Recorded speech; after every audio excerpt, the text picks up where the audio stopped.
Hello' welcome back to my channel guys. বন্ধুসকল সকলোকে স্বাগতম জনাইছোঁ আজিৰ এই ভিডিঅ'টোলৈ। বন্ধুসকল আশা কৰোঁ আপোনালোকে ভালে আছে আৰু বহুত দিন পিছত আপোনালোকৰ মাজত মই এটা ভিডিঅ' লৈ আহিছোঁ। এই ভিডিঅ'টোৱে আপোনালোকক বহুত হেল্প কৰিব যিসকলে আগন্তুক এৰি এক্সামসমূহ দিব বিচাৰিছে বা বিভিন্ন ধৰণৰ কম্পিটিটিভ এক্সামসমূহ আপোনালোকে দিব বিচাৰিছে। আপোনাৰ কাৰণে হেল্পফুল হোৱাৰ বাবে মই আজি এই ভিডিঅ'টো লৈ আহিছোঁ। চ' আহক আমি ভিডিঅ'টো আৰম্ভ কৰোঁ। প্ৰথমত মই ফ্লাৱাৰৰ কথা আপোনাক কিছুমান তথ্য দিম। ফ্লাৱাৰৰ বিষয়ে নিশ্চয় আপোনালোকে ফ্লাৱাৰৰ বিষয়ে জানে আৰু অসমৰ ষ্টেট ফ্লাৱাৰ আপোনালোকে জানে। আসামৰ ষ্টেট ফ্লাৱাৰ কি আপোনালোকে জানে?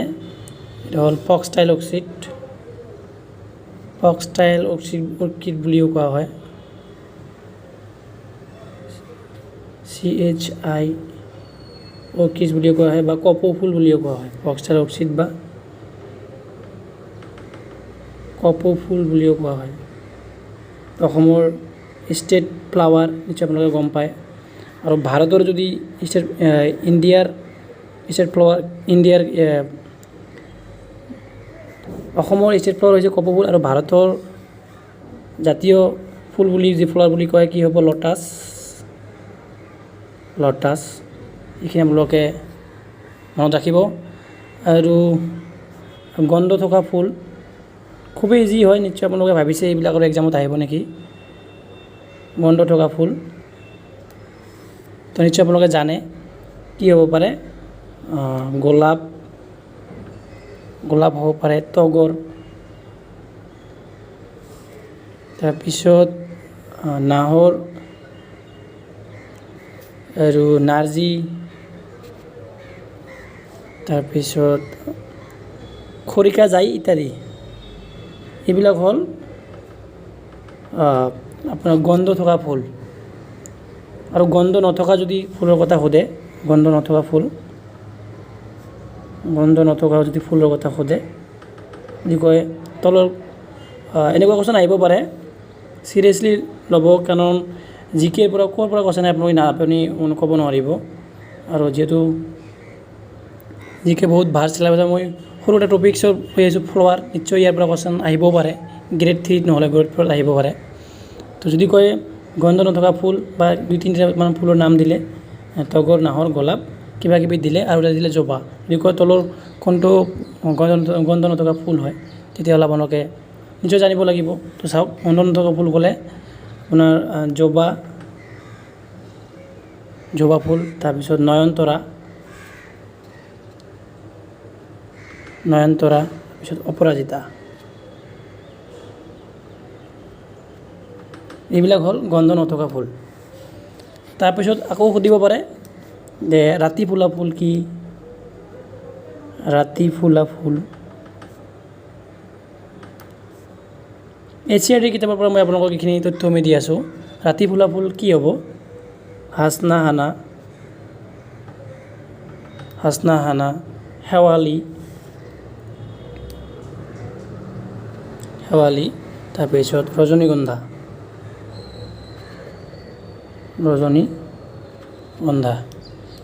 ৰাইটিং ইগন'ৰ কৰিব, খালি আপোনালোকে জানিব লাগে বিষয়বিলাক। ৰাইটিং ইগন'ৰ কৰিব, ৰাইটিং ভাল নহয়। আৰু শৰৎকালত ফুলা ফুল,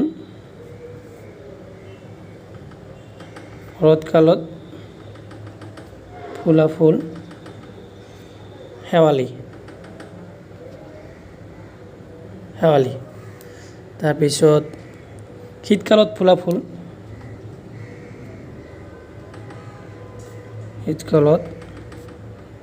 ফুল, ডালিয়া আৰু নাৰ্জী। এই দুটা শীতকালত ফুলে। আৰু বসন্তকালত ফুলা ফুল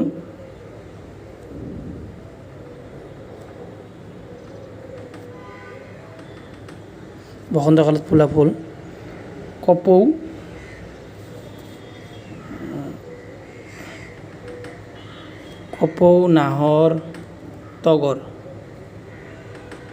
এইকেইটা ফুল বসন্তকালত ফুলে। আৰু পানীত ফুলা ফুল, বহুতে হয়তো ভাবিছে এইখিনি আৰু আহিবনে, এনেকুৱা ধৰণৰ কুৱেশ্যন আহিব পাৰে। চাব ভেট আৰু পদুম। আপোনালোকে হয়তো এইখিনি চাই ভাবিব পাৰে ইমান সহজ আহিবনে, কিন্তু ইয়াৰ পৰাও কোৱেশ্চন আহিব পাৰে। যদি এনেকৈ দিয়ে যে তলৰ কোনটো গন্ধ থকা ফুল হয়, ইয়াৰ পৰা মিহলি কৰি দিলে গন্ধ থকা যদি কয় এই তিনিটা দিলে আৰু ইয়াৰ পৰা দিলে ধৰক নাহৰ, তেতিয়াহ'লে কি হ'ব? নিশ্চয় জানিব লাগিব কোনবিলাক ফুলৰ গন্ধ আছে নাই। আৰু যদি ৰাতি ফুলা ফুল, শৰৎ ফুলা ফুল, যদি ইয়াৰ পৰা তিনিটা ফুলৰ নাম দিলে শেৱালি, হাচনাহানা, ডালিয়া কিবা কিবি দিলে ক'লে তলৰ কোনটো ৰাতি ফুলা ফুল হয়, তো নিশ্চয় জানিব লাগিব। তো এইখিনি আপোনালোকে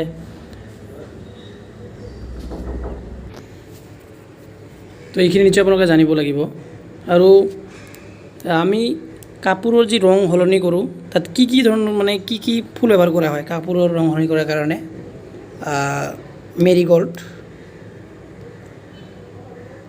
মেৰিগ'ল্ড আৰু জেনিয়া বিশেষকৈ ইউজ কৰা হয়, জেনিয়া ফ্লাৱাৰ।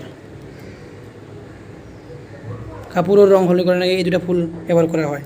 আৰু আপোনালোকে জানে ভাৰতৰ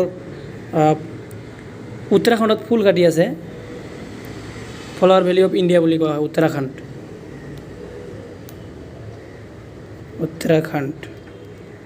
ফ্লাৱাৰ ভেলী অফ ইণ্ডিয়া বুলি কোৱা হয়, ফ্লাৱাৰ ভেলী অফ ইণ্ডিয়া। তো উত্তৰাখণ্ডত ফুল কাটি আছে বুলি জানো আমি। আৰু ফুলৰ পৰা বিভিন্ন ধৰণৰ বস্তু বনোৱা, যেনে গোলাপ জল, পাৰফিউম এইবিলাক বনোৱা হয় ফুলৰ পৰা। তো এইখিনি আপোনালোকে জানিব লাগিব। খুবেই সৰু এটা কিছুমান তথ্য আপোনাক মই দিলোঁ ফুলৰ সম্পৰ্কে। নিশ্চয় ইয়াৰ পৰা কোৱেশ্চন আহিব পাৰে গ্ৰেড 4ত বিশেষকৈ। এইটো HCERT কিতাপৰ পৰা মই আপোনালোকক যিখিনি তথ্য দিলোঁ সেইখিনি HCERT কিতাপৰ পৰা মই দিলোঁ। তো ইয়াৰ পিছত আমি নেফেন্থিছৰ বিষয়ে অলপ জানিম। নেফেন্থিছ, NEPHENTHIS, নেফেন্থিছ এইটো এটা প্লাণ্ট হয়। নেফেন্থিছ প্লাণ্ট নিশ্চয় আপোনালোকে শুনিছে, পিচাৰ প্লাণ্ট বুলিও কোৱা হয় নেফেন্থিছ। হাণ্টাৰ প্লাণ্ট বুলিও কয় কিছুমানে নেফেন্থিছ। তো এই প্লাণ্টটো মানে বিশেষকৈ ক'ত পোৱা যায়, ক'ত পোৱা যায় নেফেন্থিছটো? অষ্ট্ৰেলিয়াত পোৱা যায়, ইণ্ডোনেছিয়াত পোৱা যায় আৰু ইণ্ডিয়াতো পোৱা যায়। এতিয়া কথা হ'ল যে নেফেন্থিছ প্লাণ্টটো ইণ্ডিয়াৰ ক'ত পোৱা যায়? অপশ্যন দিব পাৰে আসাম, মণিপুৰ, মিজোৰাম, মেঘালয়। তো এনেকুৱা ধৰণৰ কোৱেশ্চন আহিব পাৰে। তো এই নেফেন্থিছ প্লাণ্টটো মেঘালয়ত পোৱা যায়, ভাৰতৰ মেঘালয়ত পোৱা যায়। মেঘালয়ত পোৱা যায় নেফেন্থিছ প্লাণ্ট। নেফেন্থিছ প্লাণ্ট মানে এনেকুৱা এবিধ প্লাণ্ট মানে বিভিন্ন ধৰণৰ কীট পতংগ খায় এই প্লাণ্টটোৱে। মানে নাইট্ৰজেনৰ অভাৱ হয় নেফেন্থিছ প্লাণ্টৰ। নাইট্ৰজেনৰ কাৰণে সিহঁতে বিভিন্ন ধৰণৰ কীট পতংগ, নিগনিকো খাই পেলাই সিহঁতে। বান্দৰৰ দৰে দেখা যায় মানুহ, মানে ইয়াৰ আকাৰটো মানে বান্দৰৰ নিচিনা। এনেকুৱা এবিধ প্লাণ্ট এইটো, মানে এই মুখটো এনেকৈ খুলি ৰাখে, তেতিয়া ইয়াৰ পৰা মানে এটা বিশেষ ধৰণৰ গন্ধ ওলায় এই নেফেন্থিছ প্লাণ্টৰ পৰা। মানে ভেকুলী হওক, নিগনি হওক, বিভিন্ন ধৰণৰ কীট পতংগসমূহ এই গন্ধত মানে এট্ৰেক্ট হৈ তেতিয়া তাত যায়, ভিতৰত যায়, মানে এই প্লাণ্টৰ মুখটো এনেকৈ খোলা ৰাখে, তেতিয়াই মানে ই মুখটো বন্ধ কৰি ৰাখে আৰু এনেকৈ সিহঁতে মানে চিকাৰ কৰে। নিজৰ যি নাইট্ৰজেনৰ অভাৱ হয় সেইটো সিহঁতে পূৰণ কৰে। তো ইয়াৰ পৰা কি কোৱেশ্চন আহিব পাৰে যে নেফেন্থিছ প্লাণ্টটো ক'ত পোৱা যায় দিব পাৰে। অষ্ট্ৰেলিয়া, পাকিস্তান, চাইনা, ইণ্ডিয়া কিবা কিবি দিব পাৰে। নহ'লে দিব পাৰে যে ভাৰতৰ কোন ৰাজ্যত নেফেন্থিছ প্লাণ্ট পোৱা যায়। বিভিন্ন ধৰণৰ 4টামান অপশ্যন দিলে মিজোৰাম, মেঘালয়, আসাম, ত্ৰিপুৰা। তো এনচাৰ হ'ব মেঘালয়। ইয়াৰ পিছত আমি জানিম ঝুম খেতিৰ বিষয়ে। ঝুম খেতি, তো ঝুম খেতিৰ বিষয়ে জানিম, মানে ইয়াৰ পৰা কেনেদৰে কোৱেশ্চন আহিব পাৰে যে ঝুম খেতি কেনেকৈ কৰা হয়, বা ঝুম খেতি এনেকুৱা কোৱেশ্চন আহিব পাৰে যে তলৰ কোন ৰাজ্যত ঝুম খেতি মানে কৰা হয় বা প্ৰচলন আছে। তো ভাৰতৰ কেইটামান ৰাজ্যৰ নাম দিলে আৰু ক'লে তলৰ কোন ৰাজ্যত ঝুম খেতিৰ প্ৰচলন আছে। তো আমি জানিব লাগিব ভাৰতৰ ক'ত মানে ঝুম খেতি কৰা হয়। তো ভাৰতৰ নৰ্থ ইষ্টৰ কিছুমান ষ্টেটত ঝুম খেতি কৰা হয়। নৰ্থ ইষ্টৰ কিছুমান ষ্টেটত জুম খেতি কৰা হয়, ধৰক আসামত কৰা হয়, পিছত মেঘালয়, আসামত কৰা হয়, মেঘালয়ত কৰা হয়, মেঘালয়া, মণিপুৰ, তাৰপিছত মিজোৰাম,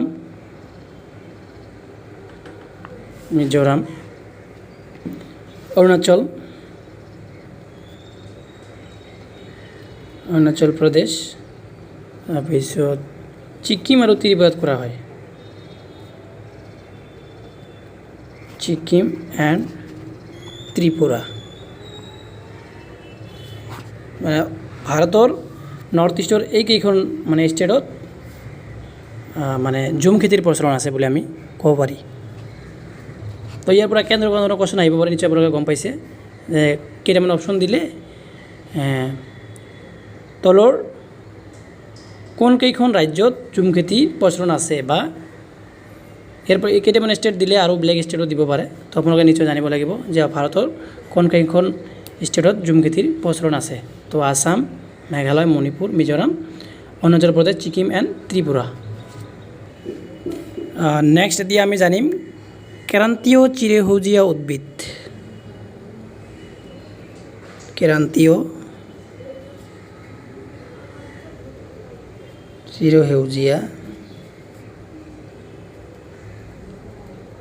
উদ্ভিদ। তো নিশ্চয় আপোনালোকে জানে ক্ৰান্তীয় চিৰসেউজীয়া উদ্ভিদ কি, মানে ক'ত পোৱা যায় ক্ৰান্তীয় চিৰসেউজীয়া উদ্ভিদসমূহ। মানে যিবোৰ অঞ্চলত কি হয়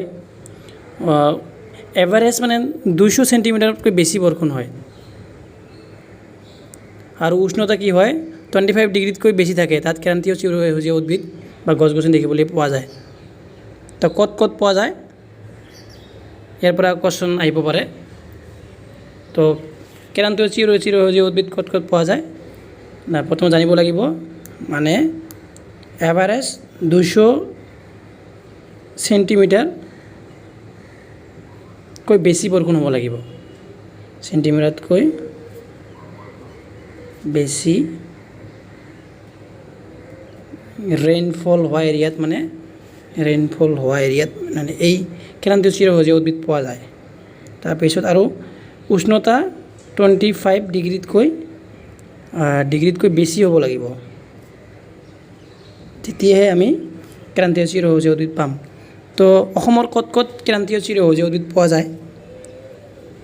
যায়, এইটো খুবেই ইম্পৰ্টেণ্ট হয়। অসমৰ 1 নম্বৰ শোণিতপুৰ জিলাত পোৱা যায়, শোণিতপুৰ ডিষ্ট্ৰিক্টৰ ক'ত ক'ত পোৱা যায়, নামেৰি আৰু তিনিচুকীয়া জিলাত পোৱা যায়। তিনিচুকীয়া জিলাৰ শোণিতপুৰ জিলাৰ নামেৰিত পোৱা যায়, তাৰপিছত তিনিচুকীয়া জিলাতো পোৱা যায়। তিনিচুকীয়া ডিষ্ট্ৰিক্টৰ ক'ত ক'ত পোৱা যায়, জয়দিহিং, পানীদিহিং, ইগন'ৰ কৰিব ৰাইডিং, খালি আপোনালোকে জানিব লাগে বিষয়টো। জয়দিহিং,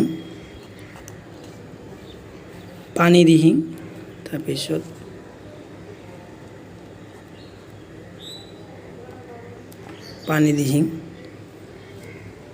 এইবিলাকত কি পোৱা যায়, ক্ৰান্তীয় বৰ্ষাৰণ্য বা চিৰসেউজীয়া উদ্ভিদ পোৱা যায়। এইখিনি আপোনালোকে মনত ৰাখিব যে ক্ৰান্তীয় চিৰসেউজীয়া উদ্ভিদ পোৱা যায় য'ত মানে গড় বা এভাৰেজে 200 চেণ্টিমিটাৰতকৈ বেছি বৰষুণ হয় আৰু উষ্ণতা কি হয় 25 ডিগ্ৰীতকৈ বেছি থাকে, সেইবিলাকতে ক্ৰান্তীয় চিৰসেউজীয়া উদ্ভিদ দেখিবলৈ পোৱা যায়। আৰু অসমত ক্ৰান্তীয় বৰ্ষাৰণ্য ক'ত পোৱা যায়, শোণিতপুৰ ডিষ্ট্ৰিক্টৰ নামেৰিত পোৱা যায়, আৰু তিনিচুকীয়া জিলাৰ জয়দিহিং, পানীদিহিঙত ক্ৰান্তীয় চিৰসেউজীয়া উদ্ভিদ দেখিবলৈ পোৱা যায়। খুব ইম্পৰ্টেণ্ট, মনত ৰাখিব। ইয়াৰ লগতে এটা মনত ৰাখিব,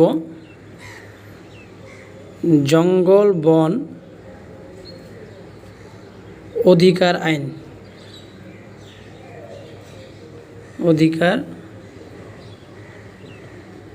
এইটো হৈছিল 2007 চনত। খুবেই ইম্পৰ্টেণ্ট হয়। এই জংগল বন অধিকাৰ আইন 2007 মতে যদি কোনোবা ব্যক্তিয়ে বা বা যদি কোনো ব্যক্তিয়ে যদি একেৰাহে যদি 25 বছৰ যদি এখন জংঘলত বাস কৰে 25 বছৰ তেতিয়াহ'লে সেই মাটিৰ সেই জংঘলত সেই য'ত সিহঁতে বাস কৰিব সেই মাটিত তেখেতসকলে অধিকাৰ লাভ কৰিব আৰু তাত গজা বা জন্মা বিভিন্ন ধৰণৰ উদ্ভিদেই হওক বা সকলো বস্তু সিহঁতে অধিকাৰ লাভ কৰিব। এইটো এটা মনত ৰাখিব। জংঘল বন অধিকাৰ আইন 2007 25 বছৰ একেৰাহে যদি বাস কৰে তো সেই জংঘলৰ ওপৰত তেখেতৰ অধিকাৰ থাকিব, মাটিয়ে হওক বা বিভিন্ন ধৰণৰ উদ্ভিদেই হওক, তো গোটেইখিনি তেখেতসকলে অধিকাৰ লাভ কৰিব। এতিয়া আমি অসমৰ কৃষিৰ বিষয়ে আলোচনা কৰিম। অসমৰ কৃষি বিষয়ে আমি আলোচনা কৰিম। ইয়াৰ পৰা কোৱেশ্চন আহিব পাৰে। তো অসমৰ কৃষিক প্ৰধানত 3টা ভাগত ভাগ কৰা হৈছে, 3 টাইপছ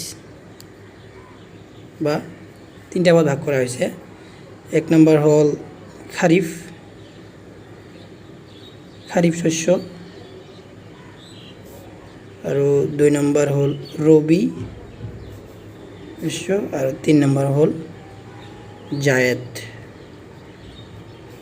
ইয়াৰ পৰা কোৱেশ্চন আহিব পাৰে, খুব ইম্পৰ্টেঞ্চ হয়।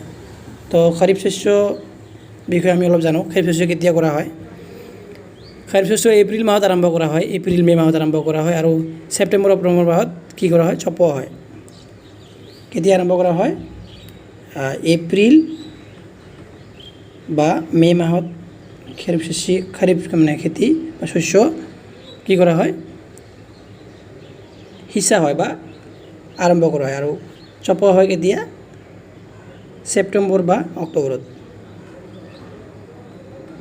ছেপ্টেম্বৰ অৰ অক্টোবৰত মনত ৰাখিব। আৰু ৰবি শস্য আৰু এক্সাম্পল যদি সোধে খাৰিফ শস্যৰ এক্সাম্পল আপোনালোকে জানে কি হ'ব পাৰে? খাৰিফ শস্যৰ উদাহৰণ বা মূল কথা হ'ল খাৰিফ শস্য মানে শীতকালত কৰা হয়, এই বাৰিষা কালত কৰা হয়। মানে খাৰিফ শস্য কৰোঁতে মানে প্ৰচুৰ পৰিমাণে কি লাগে? পানীৰ প্ৰয়োজন হয়, পানী, ৱাটাৰ, হেভি ৱাটাৰ লাগে বা বহুত পৰিমাণে প্ৰচুৰ পৰিমাণে পানী লাগে। তো শীতকালত ইয়াক মানে বাৰিষা কালত আৰম্ভ কৰা হয় আৰু শীতকালত চপোৱা হয়। যিহেতু বাৰিষা কালত প্ৰচুৰ পৰিমাণে পানী থাকে, তাৰ কাৰণে খাৰিফ শস্য বাৰিষা কালত কৰা হয়। উদাহৰণ হ'লে কি হ'ব? কুঁহিয়াৰ, মৰাপাট, শালি ধান এইবিলাকেই হয়। কটনো কৰা হয়, কটনো খাৰিফ শস্য হয়, মনত ৰাখিব। এক্সাম্পল দিলে আপোনালোকে দিব পাৰিব। ধান হয়, তাৰপিছত মৰাপাট হয়, তাৰপিছত কি হয়? কুঁহিয়াৰ, এইবিলাকেই হয় খাৰিফ শস্য। তাৰপিছত ৰবি শস্য কি হয়? মানে শীতকালত আৰম্ভ কৰি মানে গৰম বা জহকালত কি কৰা হয়? কটা হয়। এইবিলাক শস্য চপোৱা হয়। মানে আৰম্ভ কেতিয়া কৰা হয় ৰবি শস্য? শীতকালত। মানে শীতকাল মানে ধৰক অক্টোবৰ নৱেম্বৰত আৰম্ভ কৰিলে আৰু মানে মাৰ্চত বা এপ্ৰিলত কি কৰে? চপায়। কি হ'ব? অক্টোবৰ নৱেম্বৰটো মনত ৰাখিব, ইয়াত ঠাই নাই, তলত ৰাখি দিছোঁ। অক্টোবৰটো কি হ'ব? মাৰ্চ, মনত ৰাখিব। এইটো উদাহৰণ খোজে। ৰবি শস্যটো আপোনালোকে জানে, আহু ধান, বড়ো ধান, সৰিয়হ, মাহ এইবিলাক হয়। কি হয়? সৰিয়হ হয়, তাৰপিছত মাহ হয়, তিল, তাৰপিছত ঘেঁহু, তাৰপিছত মাকৈ, এইবিলাক হয়। এইবিলাক কি হয়?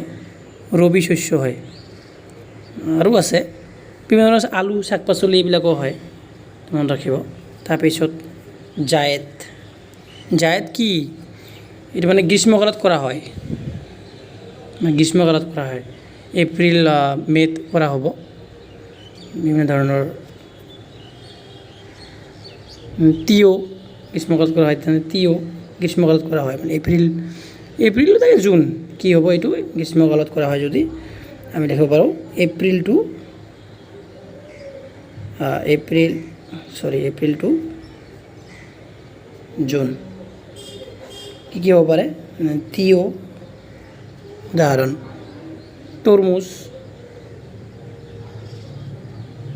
তৰমুজ, জিকা এইবিলাক হয়, ভল, কোমোৰা ইত্যাদি। তৰমুজ, জিকা, ভল ইত্যাদি এইবিলাকেই। তো ইয়াৰ পৰা কোৱেশ্যন আহিব পাৰে যে তলৰ কোনটো ৰবি শস্য হয় বা জায়দ শস্য হয়, বা এনেকুৱা আহিব পাৰে যে ৰবি শস্য কেতিয়া কৰা হয়, অপশ্যন দিলে এপ্ৰিল, জুন, জুলাই কিবা কিবি দিলে খৰিফ শস্য কেতিয়া কৰা হয়। তো এইখিনি আছিল খুব ইম্পৰ্টেণ্ট কিছুমান তথ্য আপোনালোকক মই দিলোঁ, নিশ্চয় আপোনালোকে ভাল পাব। ইয়াৰ পিছত এতিয়া আমি জানিম মানে ক'ত কি মানে বেছি উৎপাদন কৰা হয়, মানে নগদী ইয়াৰ উপৰি আৰু এটা শস্য নগদী শস্য বুলি কোৱা হয়। ৰবৰ যেনেকুৱা আছে, ৰবৰক নগদী শস্য বুলি কোৱা হয়, নগদী শস্য বা কেছ ক্ৰপ বুলিও কোৱা হয়। নগদী শস্য কেছ ক্ৰপ খুব ইম্পৰ্টেণ্ট হয়। আৰু ক'ত কি বেছিকৈ উৎপাদন কৰা হয়, কোন ৰাজ্যত যদি আহে, ভাৰতৰ কপাহ উৎপাদন কৰা ৰাজ্য মানে বেছি কপাহ উৎপাদন কৰা হয়, কি হ'ব কপাহ উৎপাদনত মানে প্ৰথম কি হ'ব মহাৰাষ্ট্ৰ। তাৰপিছত কফি উৎপাদনত প্ৰথম কি হ'ব কৰ্ণাটকা। তাৰপিছত কুঁহিয়াৰ উৎপাদনত উত্তৰ প্ৰদেশ। মনত ৰাখিব, এইখিনি খুব ইম্পৰ্টেণ্ট হয়। তো যিখিনি তথ্য আপোনালোকক মই দিলোঁ এইখিনি পূৰা HCRT কিতাপৰ পৰা মই দিছোঁ, আৰু আশা কৰোঁ আপোনালোকে ভিডিঅ'টো ভাল পাব। তো যদি আপোনালোকে এনেকুৱা ইম্পৰ্টেণ্ট টপিকছ বিচাৰে আপোনালোকে কমেণ্ট কৰিব নাপাহৰিব। তো আজিৰ ভিডিঅ'টোত মই এইখিনি আপোনালোকক মই দিলোঁ। তো আপোনালোকে যিহেতু মই হাতেৰে মোবাইলখন ধৰি ৰেকৰ্ডিং কৰি আছোঁ আৰু লিখি আছোঁ একে সময়তে দুটা কৰি আছোঁ, যাৰ কাৰণে হয়তো ৰাইটিংসমূহ ভাল নহয়, আৰু মোৰ ৰাইটিং এনেও ভাল নহয়। তো আপোনালোকে ইগন'ৰ কৰিব, আৰু আপোনালোকে এনেকুৱা ইম্পৰ্টেণ্ট যদি টপিক বিচাৰে আপোনালোকে মোক কমেণ্ট কৰিব, নিশ্চয় মই দিবলৈ যত্নৱান কৰিম। তো বন্ধুসকল, এইটো আছিল আজিৰ ভিডিঅ'। লগ পাম পৰৱৰ্তী ভিডিঅ'ত। জয় অসম।